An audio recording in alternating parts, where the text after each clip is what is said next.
Tonight on First Tuesday, Anybody walking around in our country is entitled to protection of the law, except, it would seem, servicemen and women. fighting for justice when your military career is shattered, and getting away from it all in a teepee village in Wales. New pioneers or a hippie hangover. We're individuals. We're free to express our individuality.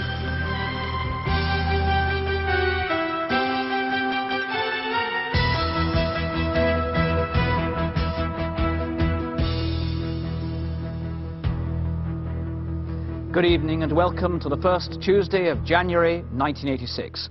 Our two films tonight are both about unusual cases, exceptions to the rule. The first, as we'll see in a moment, causes much distress. The second, plenty of joy. We start with a kind of disaster movie, or to put it more precisely, with a film about Section 10 of a piece of legislation known as the Crown Proceedings Act. This was an act brought in by a Labour government almost 40 years ago to permit us, as ordinary citizens, to sue the Crown. Until then, the Crown had enjoyed absolute immunity from such proceedings, an extension of the ancient principle that the King can do no wrong. The new act, though, extended to all branches of the state, including the armed forces. So today, for example, if an RAF plane drops a bomb in your backyard or a tank runs over your foot, you can claim compensation from the state. However, there's an exception to this rule, the servicemen themselves. And that's where we come to Section 10 of the Crown Proceedings Act, to disasters and to our first film. What happens to any one of the 342,000 men and women in the armed services when disaster strikes? In the Line of Duty investigates.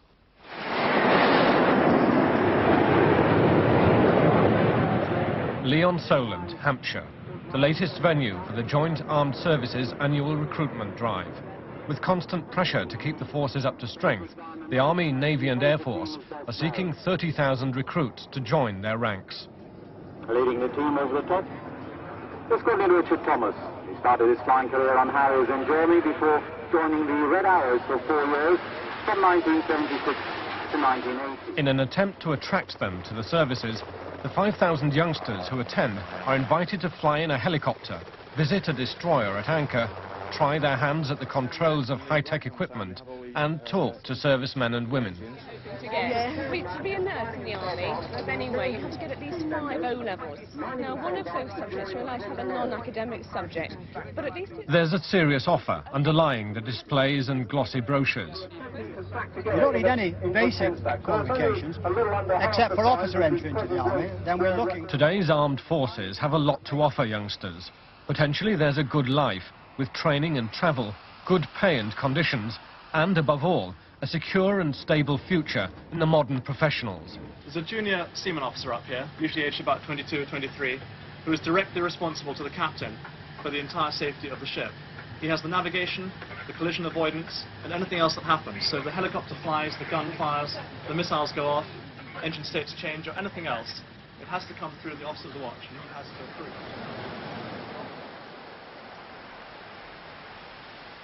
A few miles down the south coast, Mr. and Mrs. Mills. Their teenage son never completed his naval training.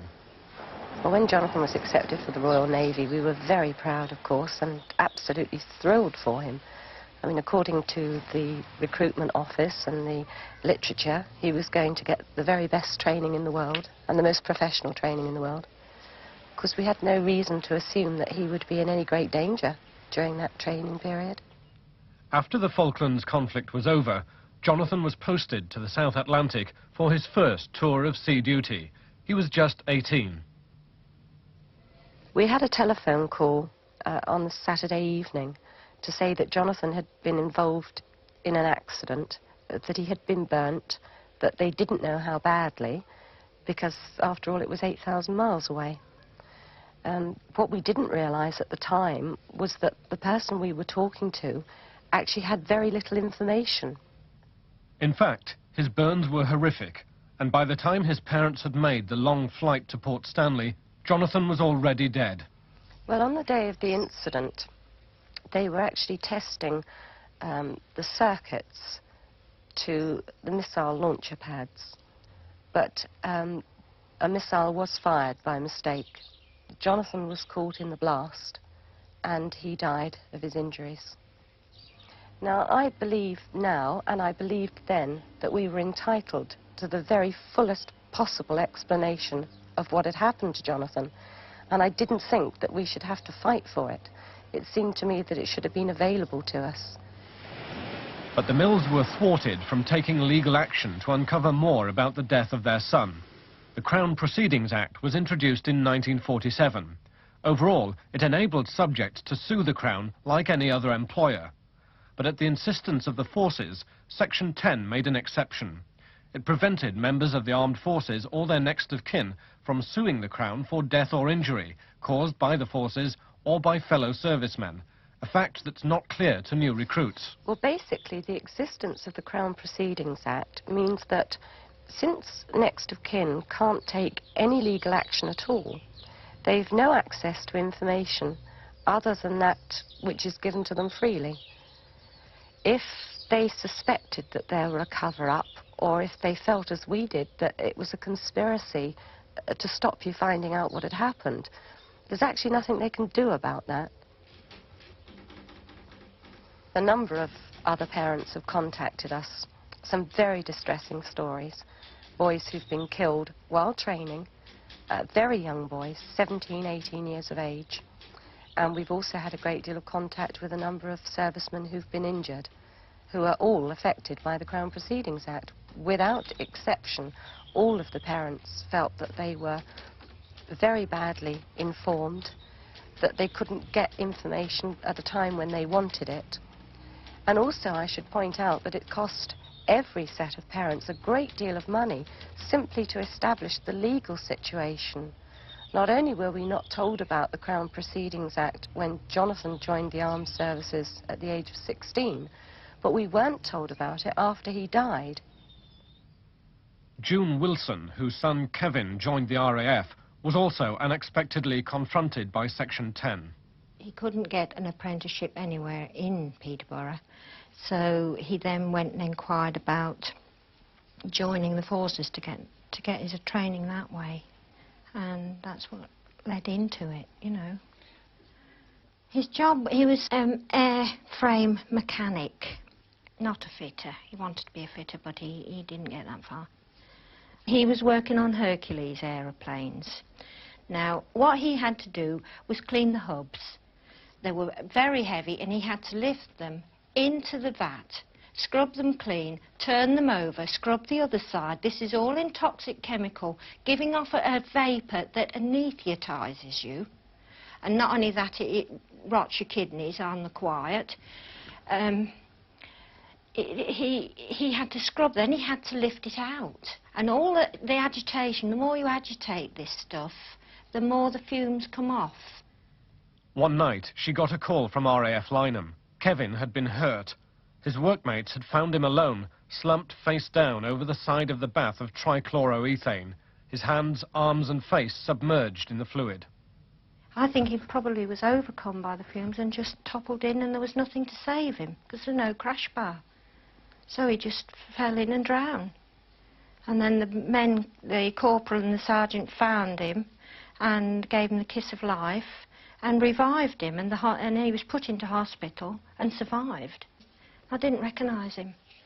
It wasn't till I really looked at him, at his hands, and saw where he tattooed himself, I knew it was Kevin. It's so corrosive, this chemical, because not only that, it does nasty things to you, you know, it interferes with your functioning. So he had such a terrible fight because he was not only burned on the outside, he was burned inside. And his lungs failed, his stomach was bleeding, his kidneys started to pack up, and, you know, it was really touch and go for ever such a long time. But the Ministry of Defence, they didn't help very much at all. In fact, they were quite brutal about it. Section 10 prevents them paying out compensation, because had there been compensation, Kevin could have been nursed at home, which would have been a lot happier all round, really. Mrs. Wilson couldn't even use Kevin's wages to pay for home nursing because he was too weak to sign the consent form. The money accumulated uselessly in the bank. After 3 years suffering in hospital, he died. He weighed 30 kilograms. He just looked as though he'd come out of Belton. He was just skin and bone, that was all.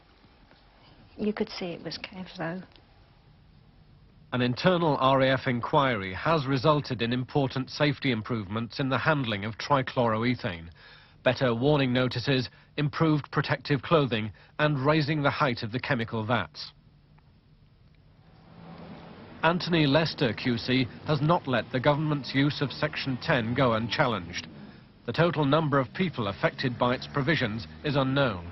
The government won't say, but already he's taken 2 cases to the European Court. Both were rejected.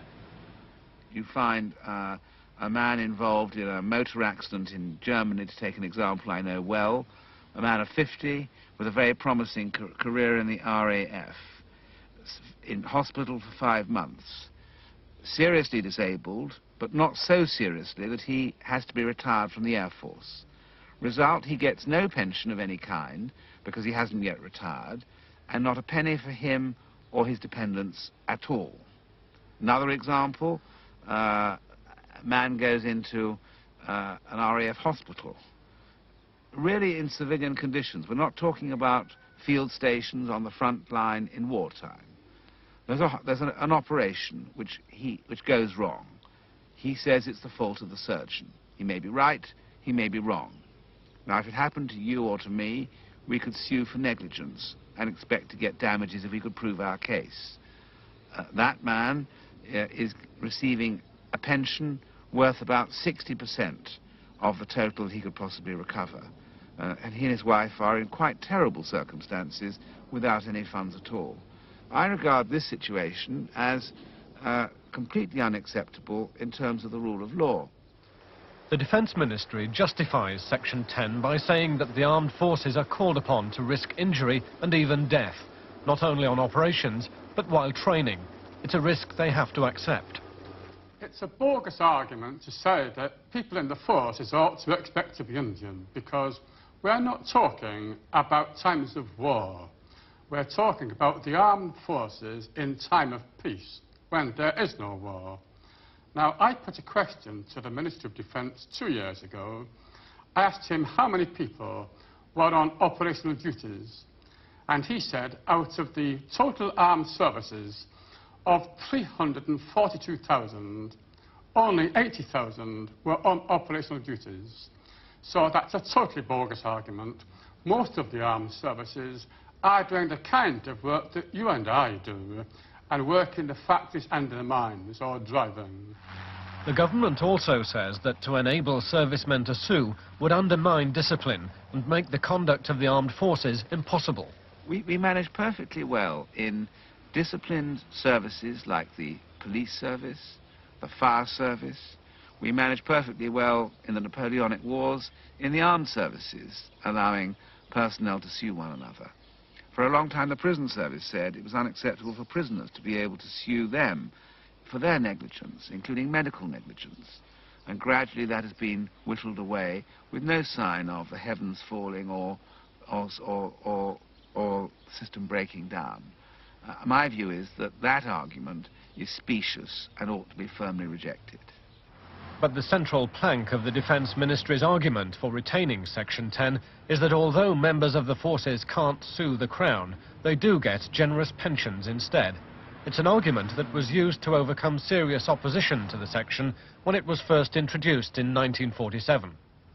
Sir Hartley Shawcross, who was the Attorney General, promised on behalf of the Labour government and future governments that instead of the old common law right to damages, members of the armed services would be able to get a substitute pension which would be as good as what they could reasonably expect to get from the courts.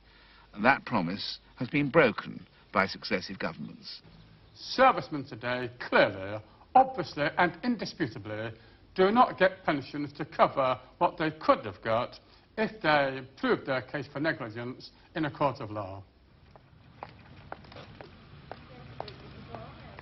One such case is Snowy Clingham, a naval chief petty officer with 21 years' service. He was injured along with a dockyard worker when they were being lowered over the side of a ship in harbour. the equipment snapped and plunged them down 40 feet onto another boat below. Now the dockyard worker, a civilian, can sue for a lump sum, but Snowy cannot. I still feel very angry because no one's ever actually came and told me why my husband is the way he is now. No one's taken the trouble to come and say, well, your husband had an accident, this happened, and this is the reason why. Or even that it was Snowy was at fault, maybe, but nobody's ever come to tell me. So I'm finding it very hard to come to terms with. I think you need to know the details, but to suddenly, find yourself with a husband that's a paraplegic isn't any fun. Well, the thing with paraplegia, and I didn't realise it before the accident happened to me, is that it's not the fact that you'll never walk again, because that happens to many people. It's your loss of bladder, bowels and sex functions, which to me is the greatest disability, because that's as much a mental as a physical disability. When you're in Marks and Spencer's, and the only time you can tell that you've had an accident, in inverted commas, with your bowels, is a smell coming up from your lap. That is cracking material, that's when you need the Valium. Snowy gets a disablement pension, but an independent actuary's report, commissioned by First Tuesday, shows that over a lifetime, his pension is worth only a third of the lump sum he could expect to get through the courts, a sum that his civilian colleague, injured in the same accident, is shortly to receive. Now, my horizons have been so limited that that's the thing I find so depressing, that I quite often get in the car and drive off down to the beach with the dogs and just sit there looking at the sea. It might sound kind of romantic, but that's the way I feel about the sea. I miss it tremendously. Up in the Peak District, helped by his brother, 27-year-old Martin Ketterick is coming to terms with similar disabilities. The reason I wanted to join the Marines was that one of the best assets I'd got when I left school was that I was fit, a good sportsman, and I thought this was the type of job that would be a good challenge to me, and at the same time possibly get into a place where I'd never been before and travel about a bit. The way my life has changed more than probably anything is that I was always a very fit and active young man, interested in all types of sports, sort of hill climbing, rock climbing, all the rest of it. Them things are now obviously over, and at first it was very, very difficult to come to terms with that. We were involved in an abseiling stance up in Keswick, which is in the Lake District. So abseiling is actually coming down a cliff face with the use of a rope. There was two guys, myself and another lad, who were actually at the top of the cliff. And the sergeant said I would be the second to the last man down, and to be quick because he was going to cut the rope as soon as the last man was down. As I progressed down the cliff, the rope became unusually tight, and I couldn't understand it, so I looked up to check at the top of the rope to see if it was caught on anything, but it wasn't. So I just thought I'd look down, saw a ledge, stopped on the ledge and sort of checked again. But as I stopped on the ledge, an officer who was at the top actually shouted down to me, "Go on, get down," or as I believed he said. And from that moment I took off and proceeded down, but the rope at the top had been cut and I actually plunged onto my back 40 feet below. A regimental inquiry investigated the incident. It found the sergeant who cut the rope guilty of an error of judgment, and in subsequent disciplinary proceedings he was severely reprimanded. So you were in bed for 13 weeks or so here, yeah. And then... But despite this admission, Martin is still prevented from suing. But how much might he have got from a court? We consulted Bart Hellier, a solicitor, severely disabled himself, who specialises in assessing compensation for people bringing claims through the courts. Well, on the basis he is a paraplegic, he could have expected to have received something in the region of £250,000 to £300,000 on a full liability basis. And that figure would be broken down into certain areas of needs. Andrew, shift your feet out of the road.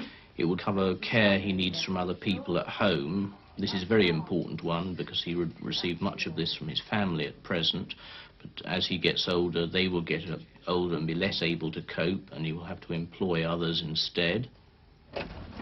He will need a suitable house to live in. Now, for somebody in a wheelchair, more often than not, that will be a bungalow, which has to have wider doors, ramps instead of steps, larger rooms and more space to get around.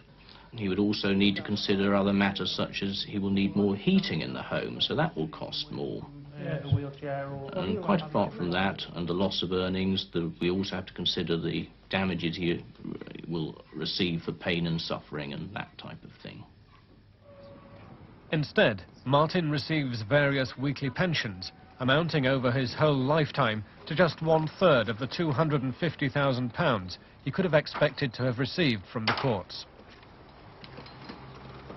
People always used to say, well, if you get injured or anything, you'll be well looked after. And I think most servicemen really believe that. I think everybody that is in the forces accepts a certain amount of risk.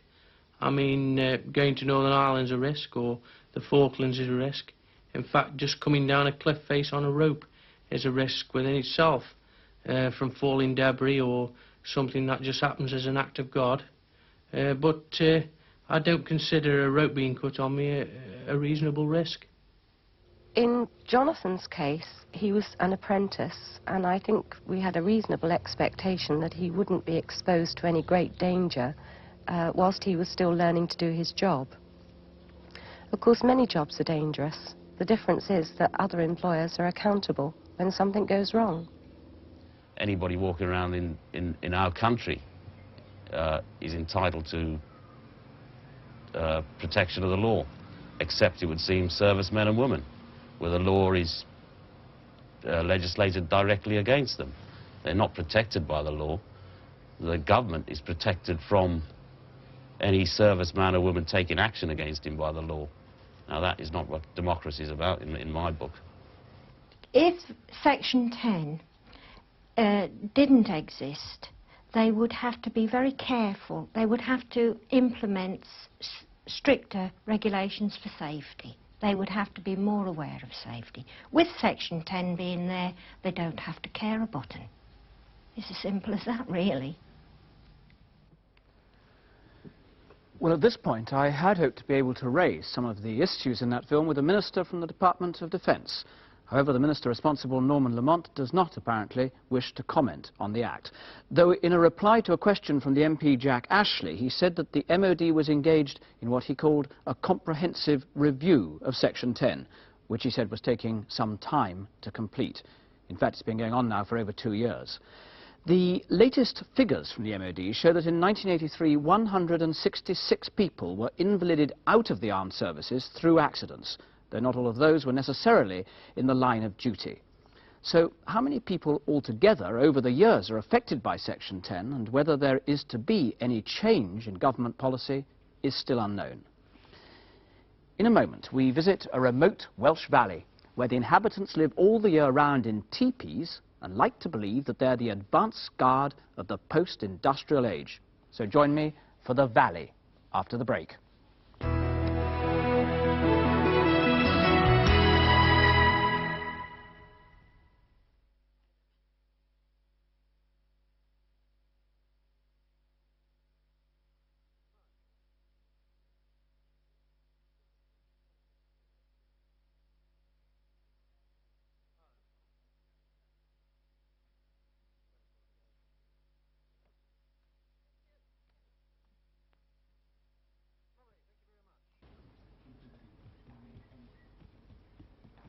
I'm recording again then, stand by.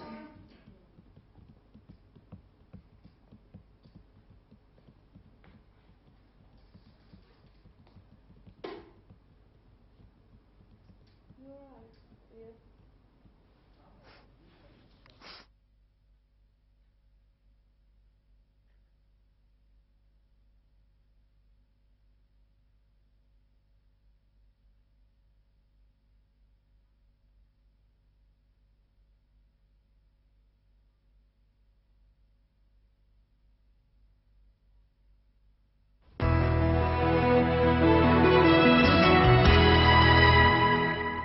Welcome back. You're a very unusual person if you don't sometimes wish, as they say, to get away from it all. But you would be even more unusual, and you certainly wouldn't be watching this programme, if you were to do it not for a week or two, but permanently, 365 days a year, in a deliberate attempt to escape as completely as possible from the 20th century. But if you go, as we will in a moment, to a valley in South Wales, you'll find there a group of people who seem intent on breaking out of our civilization. To find out how and why, the First Tuesday team has been there, and this, the valley, is what they found. M25 at junction 24, that's Potter's Bar, of course. The slip road is closed coming east.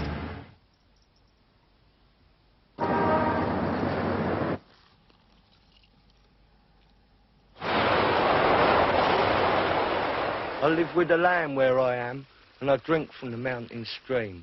We're trying to get back to our mother, you see, away from your optical dream. Where your standing in life just sits in the bank, invested in bombs and weapons and tanks. Your politics confuse me, and so does your law. I don't live in your heavens. I sleep on the floor. Our mother's in trouble, the pollution's too much. We're losing our senses. We're losing our touch. This is a unique place in Britain, I would say. It's a very special place.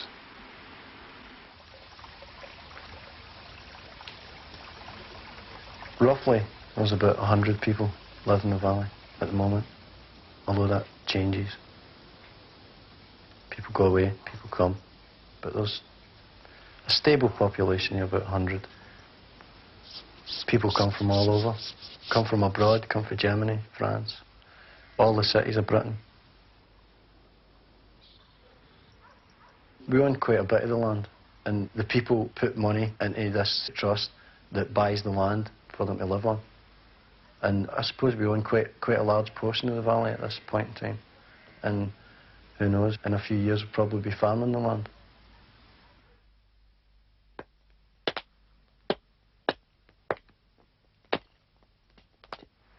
I started off working on the fishing fleet from Hull when I was 15. I worked in a supermarket. I worked in several supermarkets. I was dead-end jobs, going nowhere. I came here about 4.5 years ago. Things seemed to be pushing me towards it. I'd split up with a girlfriend. The lease on the house I was living in was running out. There's no way I could afford to get another one. I had been working as a dispatch rider in Reading. Somebody pinched me bike. I'm something of a hermit, I suppose. I tend to keep to myself, which is okay here. There's enough space.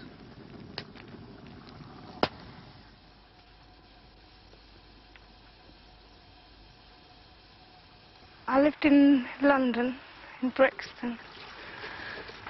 Wasn't doing very much, really.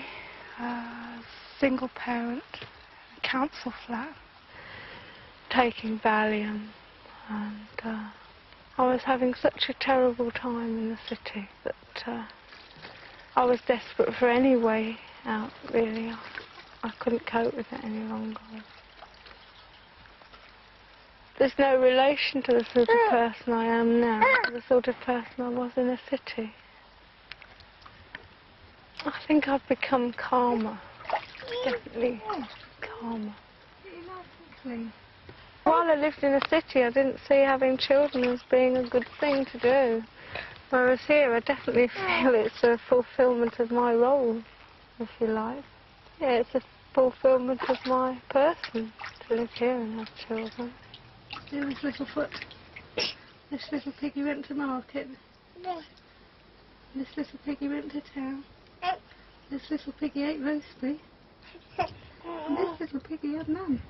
And this little piggy went, whee! Oh, I had.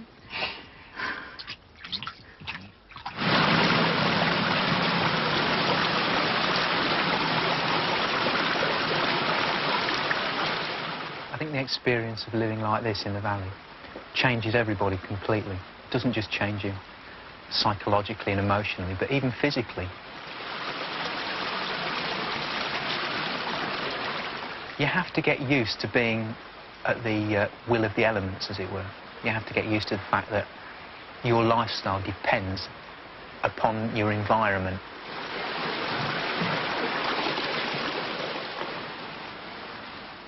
If you live in a city and it gets dark, you can switch on the light. If you live in a teepee and it gets dark, you go to bed.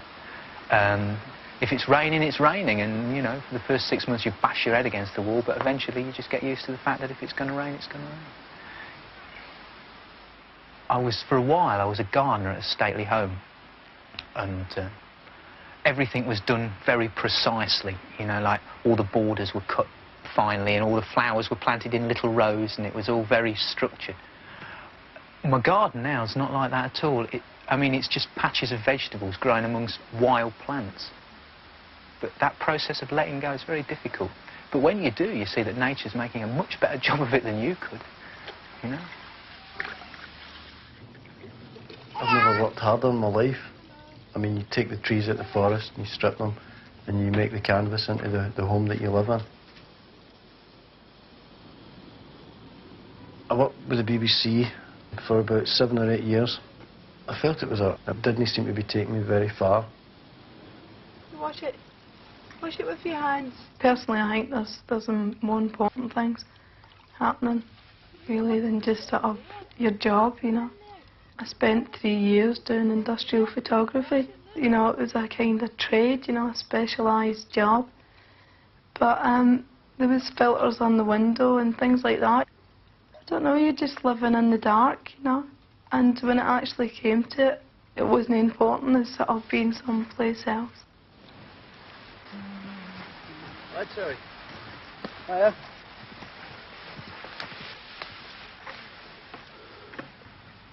I mean, most fathers in the city, they have children, but they go out early in the morning and they come back late at night, right? Generally speaking.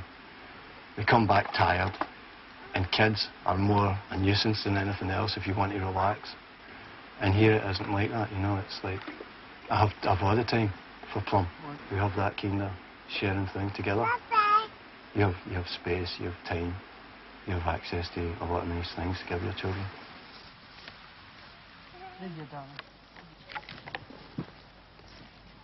I just think there are a lot of people who need a job to feel that they're worth anything.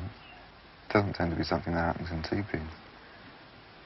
You've got too much to do just to keep things together. It's quite a hectic life. If you want to live in any reasonable amount of comfort, you've got to work for it. We'd rather work for it, work for ourselves, than go out, work in a factory. But really, if you spend 8 hours a day working, a couple of hours a day getting to work and back, 8 hours a day sleeping, 4 hours a day sitting in front of the telly or going down to the pub, it's not something I can do. I've done it for, 15 years, more than that. It's not a life I want to lead. I'd much rather work for myself. If I want to be comfortable, I can be comfortable. Hello. How's you doing? No, stay dry Yeah, sort of. I got a bit wet last night there. On the whole, I think we're rather a nice bunch of people who try not to hurt anybody and take a bit of care over the life in general around us. Oh, the way that we live here feels dignified to me. It feels like a dignified existence. When I go back and I'm dependent on all the public services, and I turn the tap on and the water comes out, and I put the gas on and the kettle boils. It's taken all the responsibility from me. Here I'm responsible for all of that. That feels more right, it's more relevant. I don't want to take from the earth any more than I have to.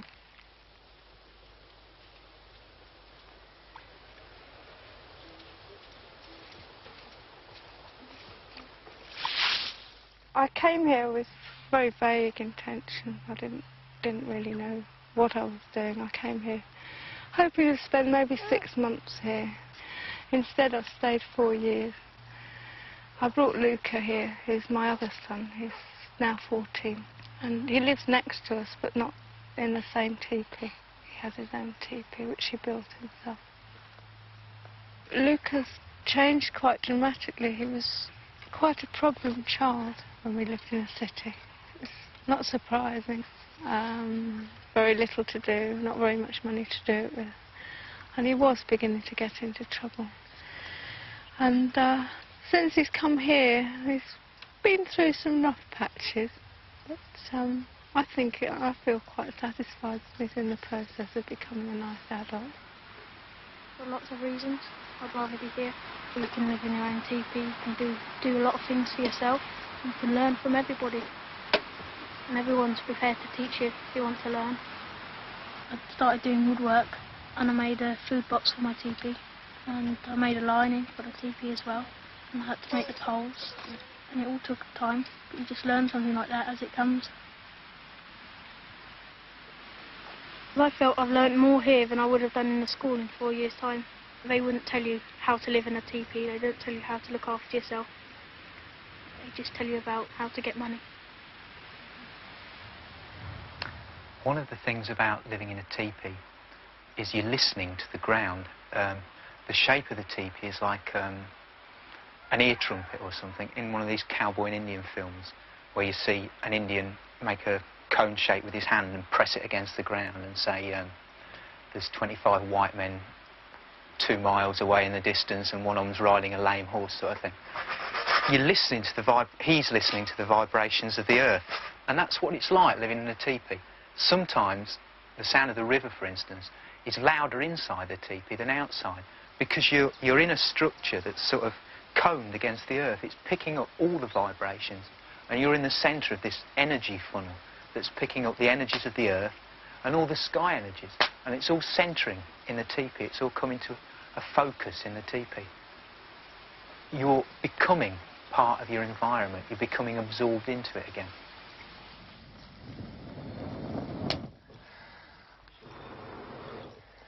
As you may know, we had a public inquiry fairly recently because the council was trying to evict us. Now, everybody, I think, that I spoke to said, what do you want to get rid of you for? You're not doing any harm. It's your own land. And this seems to be the general reaction.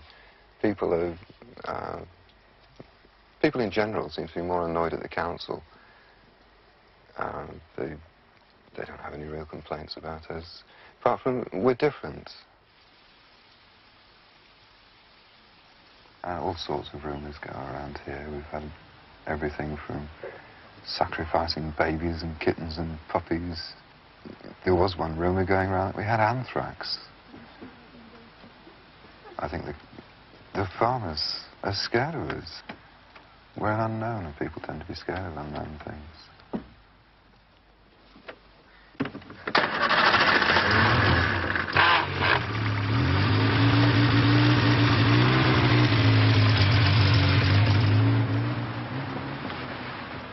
We go out shopping once a week or once a fortnight. So, over the years, we've built up quite a contact with shopkeepers. But they don't know very much about us, really. Mrs. Jones in the post office was saying, when you first came, people were, who are these people? What are they doing? Long-haired weirdos. Are we safe? Are they going to start mugging us and things? But they've come to accept us over the years. We're a part of the community, according to quite a few people. Having been here 10 years, you fit in. I'm going to throw this stuff like crazy as well. Most of us do live on the dole. We do take state subsidy, much the same as the farmers do, with sheep that are just going to form, I suppose, mutton mountains somewhere in the common market. Living on the dole is not easy. It's in fact almost impossible, I found, living in a town, in a city. There's just too much to spend your money on. I don't think I could survive in a town, not on less than £30 a week. But here it's quite a comfortable amount. I can even save money on it. Yes. Have I got it here? The long, thin drain. That's the one. Is it? Don't say I haven't marked. Long green brown trace organic. I'd much rather get things together so that I could be totally self-sufficient. It would be a much nicer way to live. I may be able to do it.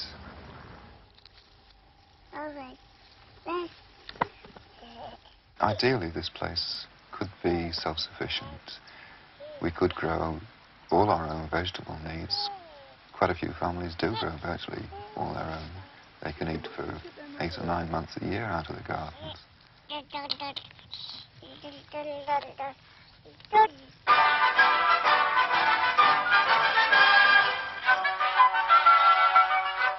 Why are you looking at me like that? Actually, I'm thinking of setting him. What the day is like when you wake up determines what you do with that day.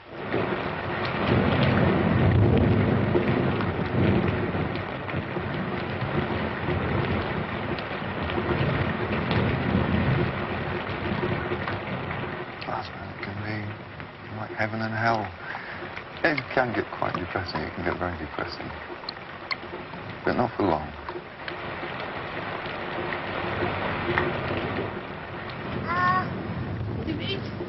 Do you want to eat the pig? Yeah. What pig do you want to eat then? Which one? Mine. What, the dog pig? Where's Chicky Chick's mum? I've been here a couple of years before I had Plum. When I found out that I was pregnant, it was kind of a dilemma, you know. Am I in the right situation, this and that, you know. And just having contact with the rest of the women made me feel like it's okay, you know, and if there is a place to have a child, this is the best place to be, you know. I had Rainbow the winter before last, and as he grows older, I want to teach him to read and write. He must be able to read and write, at least so that he can make his own decision. He may not want to live here. Our children may not, in fact, want to live this life. I can't really blame them. They probably find it easier to live in a town.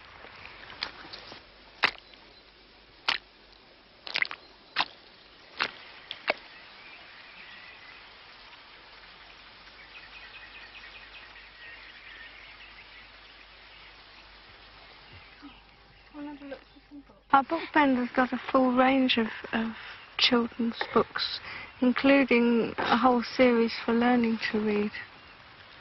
We do have little reading and writing groups, you know, where one parent will take the children of maybe 2 or 3 families and do a reading session with them.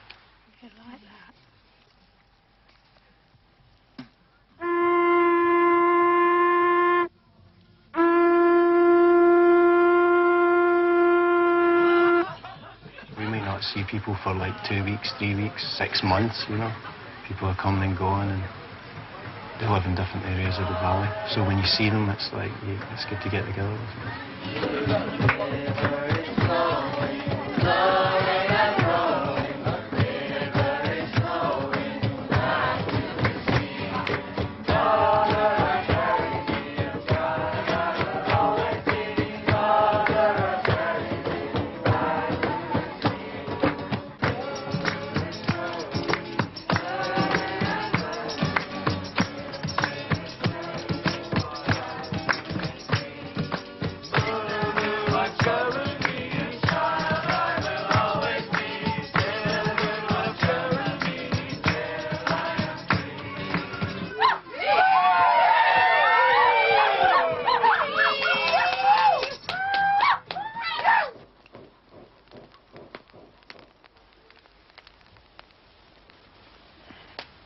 This lifestyle isn't going back to some sort of pre-industrial revolution living, because that was limited as well. You know, if your father was the village blacksmith, you were the village blacksmith, his father was the village blacksmith.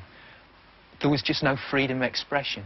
This is post-industrial rural culture We're individuals. We're free to express our individuality, but we're doing it with the needs of the earth in mind and not our own greeds and needs. What's important to me here isn't whether or not I can afford to pay my water rates. It's whether or not the water that's coming past my teepee, the water that I drink, is poisoned or not. The soil is important to me because I eat the food that comes out of the soil. Whereas to the majority of people, food isn't something that comes out of the soil, it's something that comes out of the co-op or the Tesco's or whatever. It's just not real, you know. It's a complete illusion. They want to live in a world that's completely separate from reality, it seems. And it is. That is the way around it is. It's not us who are living some sort of idealistic dream. 2/3 of the world don't live like that. 2/3 of the world live like me. They live on the earth, dependent on the earth. 1/3 of the world is exploiting everything else.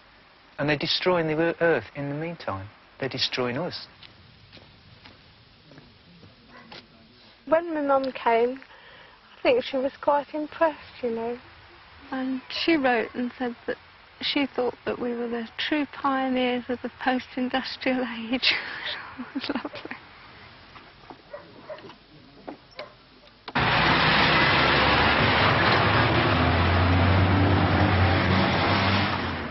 To leave the valley and come to Glasgow was a shock. It's a shock, a culture shock. There was a lot of pressure through the media and advertising to buy things, buy this, buy that, you need this, you need that. It's a pressure. I mean, you begin to feel that if you don't buy it, then you're no part of the consumer community around you. But when you don't earn very much, the idea, it makes you frustrated because maybe you want a car or you want, you know, good clothes or whatever. It's really unattainable, you know. There is some things about the city that tempt me to come back. But the bad things about the city outweigh them by far. It's no use, the dog can't hear you. I mean, for me, I'm a telly addict. I mean, I can sit in front of a television all day, you know. But that's one of the reasons I have to distance myself from the cities. Like, it's like all these gadgets, they're fascinating, but they stop your life. Mary, did you leave that kid? What kind of weather have you had down here? In the valley. Lately, in the valley. 3 months of rain. Continuous rain. Just like what you've had up here. Drumming on top of the dome. Drrrr. Rain, rain, rain. All the time. When Terry first told me he was going to the valley, I felt very disappointed. And I didn't know what was going to happen to him. What kind of people he was going to meet. But most of them are very peace-loving, and lots of them have had good jobs and gave them up to go to the valley. But I don't know if it's really good for them, you know. I don't know what's going to happen about her education later on. I mean, she will get an education of sorts, and she'll fit in the valley, but when she goes to the town, you know, it'll be a different story. I wouldn't bring plum up in a city if I could help it, and I can, so I wouldn't think about it. I mean, the place I grew up in was a very socially deprived area, Easterhouse. I lived there for 14 years, and it was appalling. I don't really know what it's like now, but I can only guess that it's much the same. Very, very few amenities, with a lot of people living very close together. And, I mean, for a lot of Glasgow people in the schemes, it's a depressing place, you know. I mean, to get away from that is a good thing, to go away into the country. I live in the land of fairy tales, teepee village in a place called Wales. They take away our water and they take away our land. They break up our communities. They just don't understand that we want to breathe the air that's clean and we want to spend the day working the land of a peaceful green. Away from the system that's grey. Away from the pump competition of submission, away from the industrial dream, away from the silence of violence that makes our young dumb and scream. Away from the mass concentration of frightened and lonely souls who live and die on concrete streets, aiming for material goals, aiming for material goals. But high, high in the mountains, where the spirits are flying, listening to the wind, crying inside. Back on the land is where we belong. Back to our earth, where we come from.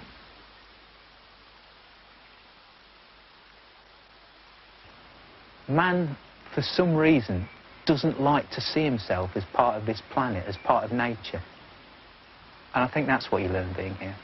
That man's place is to be part of nature. I'm just as much part of this as everything is, as the birds, as the grass, as the trees, as all those things. We all are. But living here, you're not trying to pave it over with concrete.